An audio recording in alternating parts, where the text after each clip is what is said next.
It is, in a word, a mess. Let's go to former Deputy Assistant Secretary of Defense under President Bush 43, Peter Brookes. Peter, this is accelerating, obviously. Why? Well, people aren't happy. It's clear. I hate to see this sort of violence, the vandalism that's going on. But the people of Hong Kong are very worried about an erosion of their liberties that were promised under this deal in 1997 for a 50-year transition to full Chinese rule. Now, China has a lot of influence there, obviously. Their foreign policy is run by China. There are Chinese garrisons there. But they're worried about this happening quicker.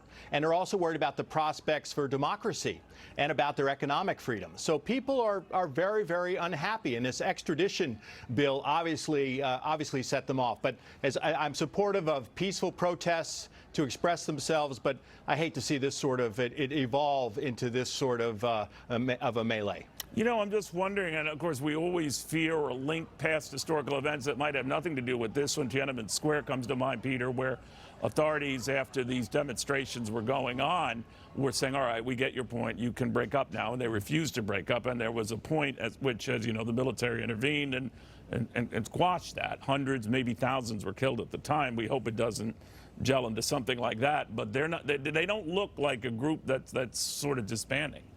Well, we've seen protests in the past. Like I said, there's a tremendous amount of social tension and a tremendous amount of concern of the Hong Kongers about their future, and rightfully so. Hong Kong has had tremendous successes in a number of areas, including economics. They're also concerned about what they're seeing in Western China, in Xinjiang with the Uyghurs and others. They're worried about pressure against democratic Taiwan, which China, Beijing, considers to be a renegade province and not an independent country. So they're worried about this, and they're looking around, and they're looking at China's increasing power and its increasing willingness to assert itself. So they're rightfully worried. But like I said, I'm not sure I support their tactics, but they're very concerned, and this is not common in Hong Kong. So you know that people are very agitated. You know, I also wonder how this might affect trade talks we have going on between ourselves and the Chinese, or is this just noise apart from that, or does this compel the Chinese to make a deal with the United States? I don't necessarily see them as related, but maybe some others do. But nothing is unrelated, I would say, in terms of U.S. China relations, right?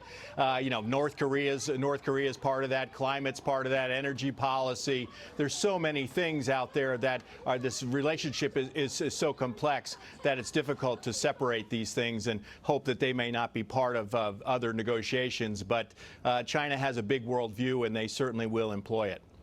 I'm wondering whether you look at this as something that could grow into a bigger regional issue here, that the Chinese at their core, they're pretty tough guys. I mean, they might be a capitalist society as well, or say that they balance that gingerly, but successfully, certainly over the last few decades. But when push comes to shove, they err on the side of being, I think as one analyst called it, the bully they've been throughout. What do you think? Yeah, China knows how to bully.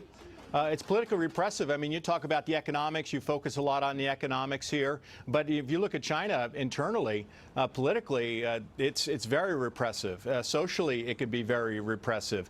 And China is increasingly powerful, and it's increasingly willing to throw its weight around. Whether it's economics, politics, or national security. I mean, Neil, look what they're doing in the South China Sea. They've created 7 islands and are claiming 1 million miles of the South China Sea as basically a Chinese lake. This is indisputable Chinese territory in their view. So China's increasingly powerful, increasingly willing to assert what it believes its interests. And President Xi is one of the most assertive presidents we've seen in China in a long time, maybe since Mao. All right, we'll watch very, very closely. Peter, thank you very much for taking the time here. We will keep an eye on this.